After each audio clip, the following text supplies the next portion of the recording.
So community wealth building.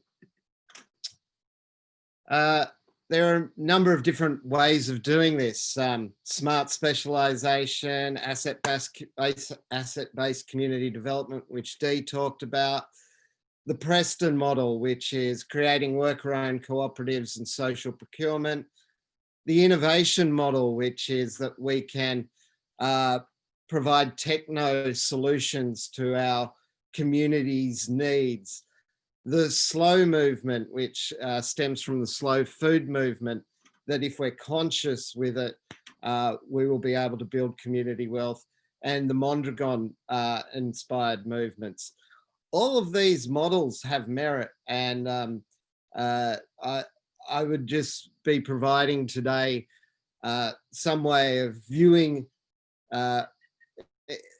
community wealth and how that is done in practice. So if I can take you to why community wealth building is important. We, as Scotty said, facing a situation where the excrement's about to hit the cooling apparatus. And I think during COVID, we saw more than ever that our food systems, our social security systems, and the fundamentals of life, have been put in peril. So community wealth building, by allowing us to get our energy, our food, our water, our waste, our social services closer to home, de-risks these fundamentals from being extracted and being at a distance. So community wealth building enables us to make sure that we've got the bottom half of our Maslow's hierarchy of needs sorted. And then potentially there's a place for, our music to come internationally, or our arts and our higher level orders on Maslow's hierarchy of needs to be satisfied through a global community. But we are de-risking our ability to live by building community wealth and looking after our physiological needs of energy, food, water, waste, education, social services, shelter, those sorts of things. Another factor that's building or that's driving community wealth building, and whether that's through the ABCD or the Preston model, most people are starting to understand that if they can keep and grow wealth locally, it provides for a stronger social fabric where there's employment opportunities for our kids as they come up, where there's training and learning opportunities for the members of civil society. And, the founder of Mondragon, he was this priest who had a few wonderful sayings, like be a light in the darkness, but one of his best sayings, and it sounds better in Spanish or Basque, but I'm going to translate it to English. It was either your wallet or your suitcase. If you're not prepared to spend locally, you have to understand that those businesses that are in the local area will not be able to employ, and you'll need to pack your suitcase in order to get a job. So your wallet or your suitcase is another big driver of community wealth building. Another one that's driving it is that when the world established corporatism, we were in a situation where we were centralizing everything, where there are economies of scale to having a large centralized organization and using the franchise model or hub and spoke kind of design. These centralized organizations had the economies of scale to do the financing to build large poles and wires networks, say in the energy area, or create the food, just-in-time food distribution systems of the Coles and Woolworths.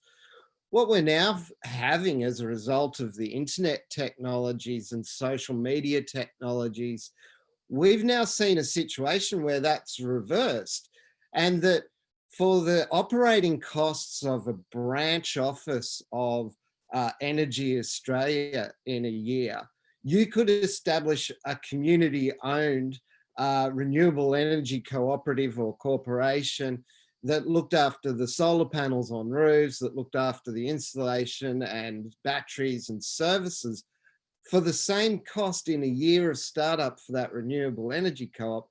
It costs the incumbent just to maintain their system.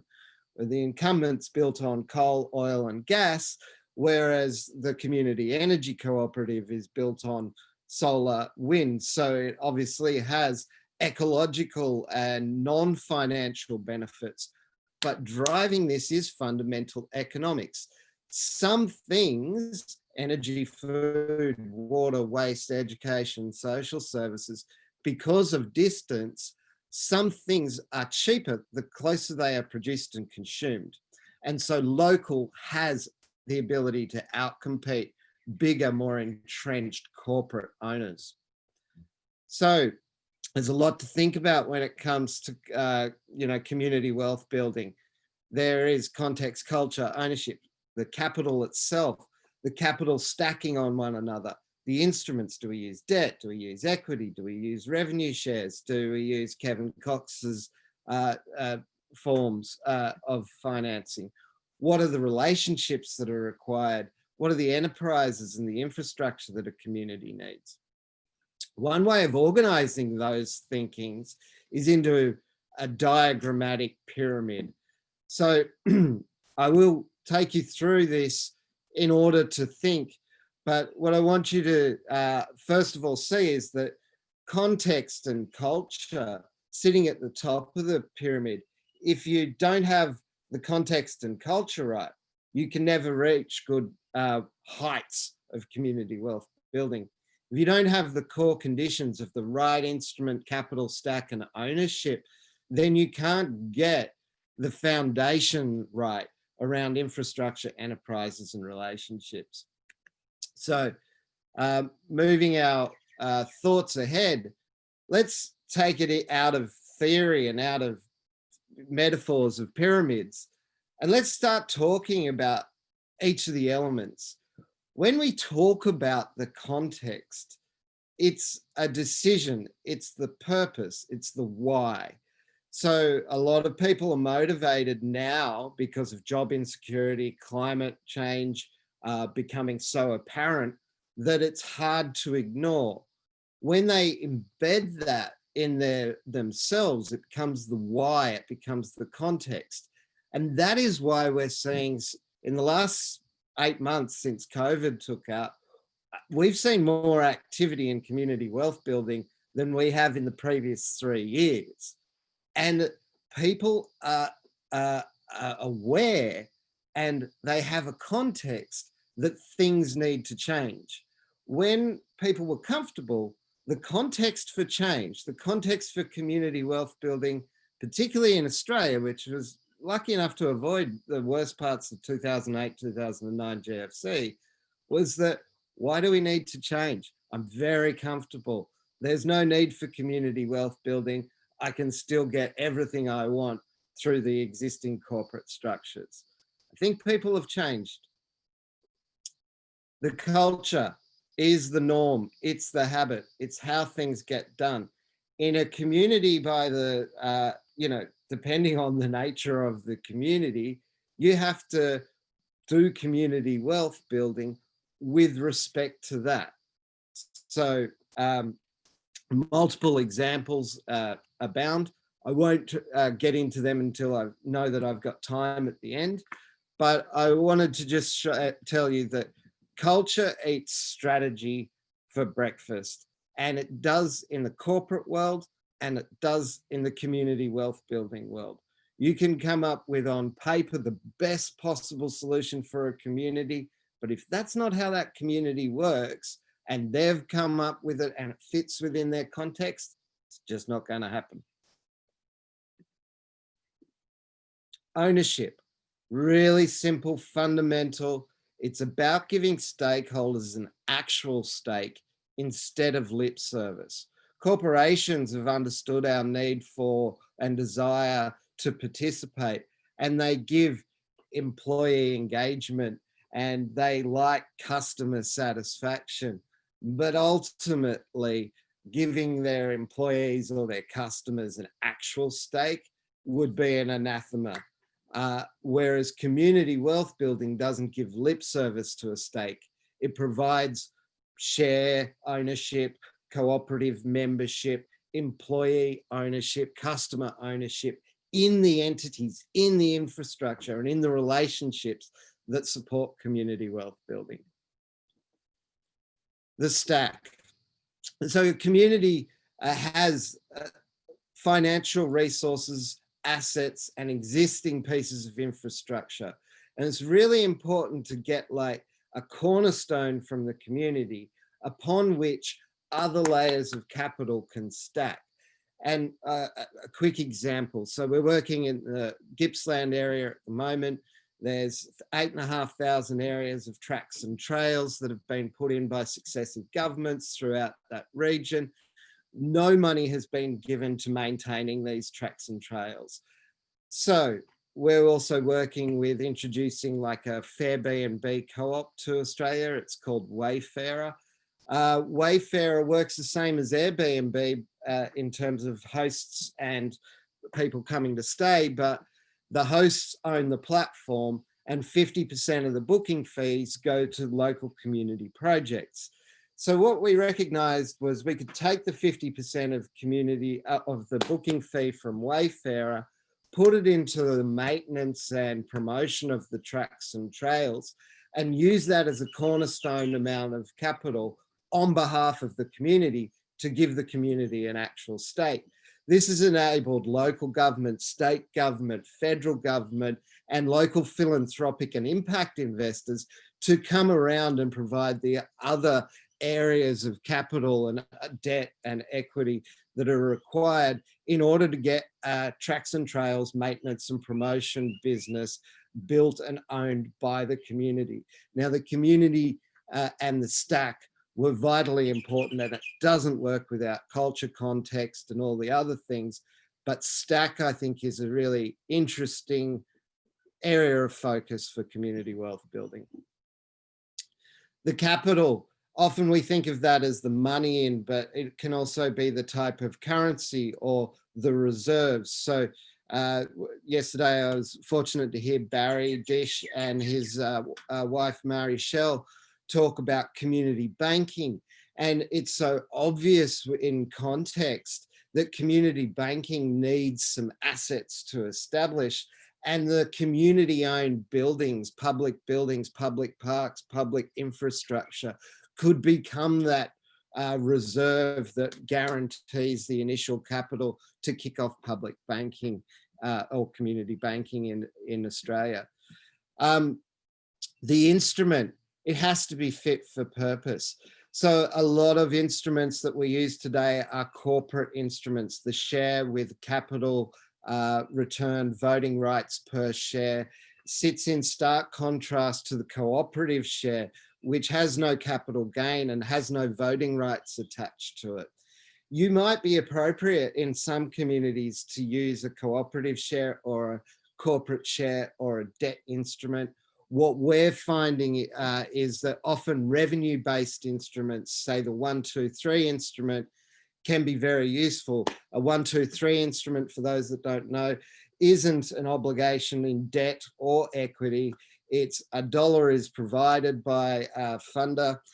They get a 2% clip on sales until $3 is repaid for the initial dollar that they put in. The IRR, the internal rate of return, if that business takes off and goes really fast, can result in a really good IRR. If the business sits around and chugs along, then it'll be a lower IRR. The instrument carries no voting rights and it extinguishes after that dollar is repaid to $3. But what it does is it aligns the people providing the instrument with the organization's growth. So for platform cooperatives, it's proving to be quite an interesting instrument. Okay.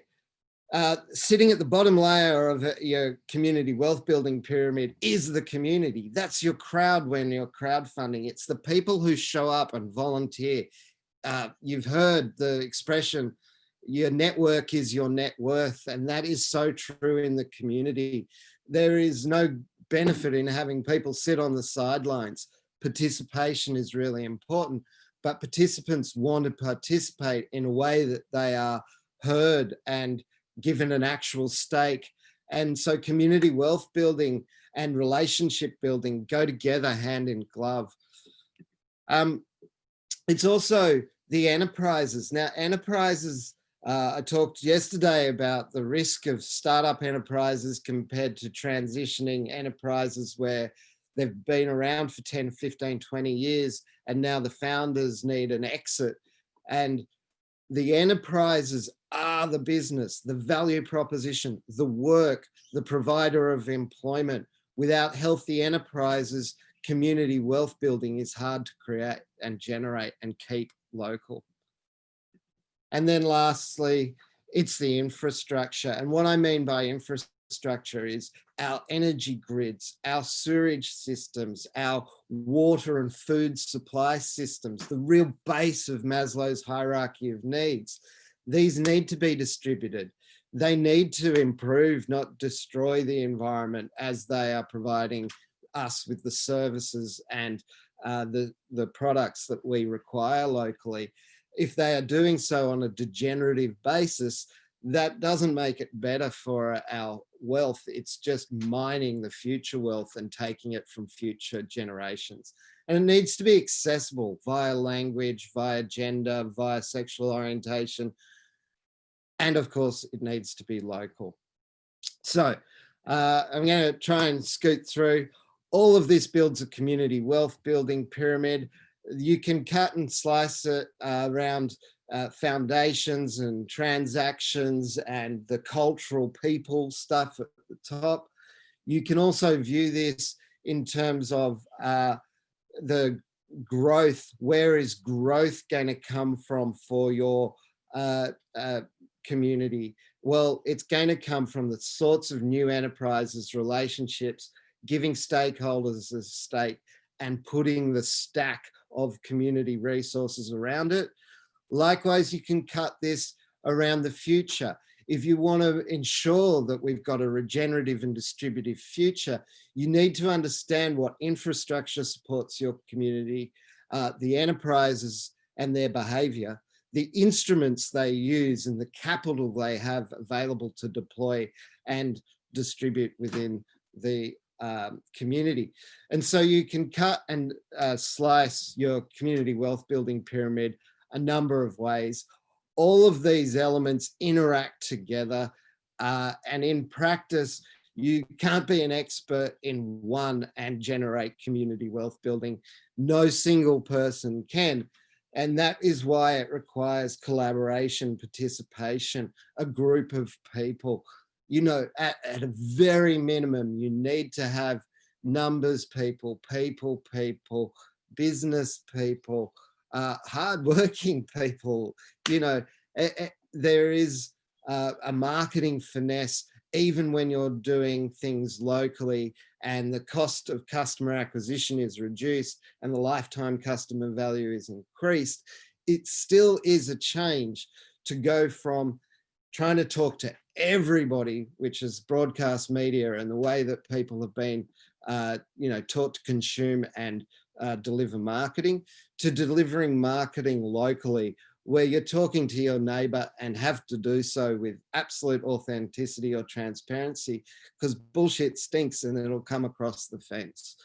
So if you'd like more information on our views of community wealth building, please visit ethicalfields.com.